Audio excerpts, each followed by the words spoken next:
मुख्यमंत्री नीतीश कुमार प्रगति यात्रा पर समीक्षा कर रहे हैं, अपने विभागों के कामकाज, जीविका दीदियों से मिल रहे हैं। लेकिन पटना में विपक्ष लगातार हमलावर है। तेजस्वी भी अपनी यात्रा पर है और प्रशांत किशोर तो अपनी बैठकें लगातार कर रहे हैं अपने कार्यकर्ताओं के साथ। प्रशांत कह रहे हैं सरकार के पैसों की बर्बादी हो रही है। तेजस्वी कह रहे हैं बिहार में सुशासन फेल्योर है। हमारे साथ नीतीश कुमार की पार्टी के एमएलसी वीरेंद्र नारायण यादव हैं, शिक्षाविद हैं। सर, क्या लगता है मुख्यमंत्री की जो प्रगति यात्रा है उसमें पैसों की बर्बादी हो रही है? आपको बहुत बहुत धन्यवाद। भारतवर्ष से जब पूरे हिंदुस्तान का प्रशासन चलता था तो सम्राट अशोक भी अपने जनता से संवाद करने के लिए बाहर निकलते थे और जनता के बीच जाकर वह देखने की कोशिश करते थे कि कहाँ कौन सी खामी है, कहाँ किस चीज़ का अभाव है। बिना देखे प्रशासन नहीं किया जा सकता है। नीतीश जी कुशल प्रशासक हिंदुस्तान में अगर सिद्ध हो रहे हैं तो उसका एक सबसे बड़ा कारण है कि अक्सर वो बिहार राज्य को अपने अधिकारियों के साथ जनता के बीच बैठकर संवाद करते हैं।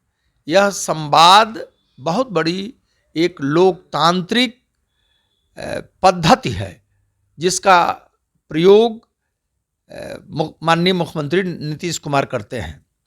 जो भी उन्होंने काम किया है शिक्षा के क्षेत्र में, बुनियादी ढांचा को ठीक करने का काम, विद्यालयों में शिक्षक बहाल करने का काम बड़े पैमाने पर हुआ।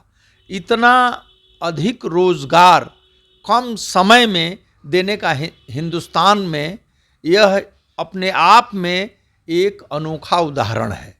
इसके साथ साथ जितने भी कॉलेज और विश्वविद्यालय हैं वहाँ विश्वविद्यालय सेवा आयोग से तमाम ससमय नियुक्तियाँ हो रही हैं।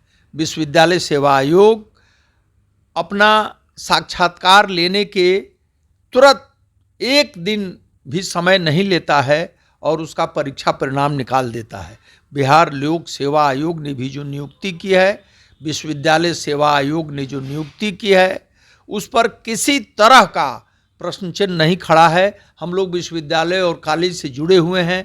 पूरे देश के विश्वविद्यालयों से हम लोगों का संबंध है। सारे लोग एक स्वर से कह रहे हैं कि विश्वविद्यालयों में जो नियुक्तियां हो रही हैं उसमें शुद्धता और मानदंड की एक्यूरेसी दिखाई पड़ रही है। लेकिन प्रशांत किशोर, हम बीपीएससी पर आते हैं, प्रशांत किशोर कह रहे हैं कि करोड़ों का, अरबों का घोटाला हो रहा है बीपीएससी के माध्यम से। प्रशांत को क्या जवाब देंगे आप सर? देखिए, प्रशांत किशोर आरोप लगाना है, आरोप लगाएं, परंतु उनके पास, उनसे तो बार बार कहा जा रहा है कि आप स्पेसिफिक उदाहरण दीजिए। अपने अगर कोई घोटाला हुआ है, कोई गड़बड़ी हुई है तो उदाहरण उनके पास नहीं है। ये सब मौखिक है और हवाई आक्रमण है जिसमें कोई ठोस आधार नहीं है। तेजस्वी यादव लगातार अपनी यात्रा पर है, संवाद कर रहे हैं। तेजस्वी के कहना है कि सुशासन फेलियर है। एक प्रोफेसर के दृष्टिकोण से, आप शिक्षाविद हैं, नीतीश के बेहद चहेते एमएलसी में एक हैं, आप क्या लगता है आपको सर, बिहार में सुशासन फेल है? जिस सुशासन बाबू के नाम पर आप चर्चा करते हैं। देखिए, सुशासन बड़ा व्यापक शब्द है और जितने भी विकास कार्य हैं उनको आप जब देखेंगे, पटना को ही आप जब देखेंगे तो पटना को जिस तरह आवागमन की जो सुविधा नीतीश जी ने उपलब्ध कराई है, गंगा के किनारे का रास्ता और अटल पथ, पटेल भवन और भी जो यहाँ बुनियादी ढांचा जो तैयार हुआ है उसका कोई उदाहरण नहीं है और उसकी गुणवत्ता में कोई कमी नहीं है। अब सुशासन इतने बड़े राज्य में जो थोड़ी बहुत आपराधिक घटनाएं हैं उनका होना सहज और स्वाभाविक है। समीक्षा इस आधार पर होनी चाहिए कि अनंत सिंह जैसा ताकतवर आदमी को भी बिहार सरकार सिलेंडर पे मजबूत कर देती है, जेल भेजने में कोई आनाकानी नहीं करती है, उनको जाना पड़ता है।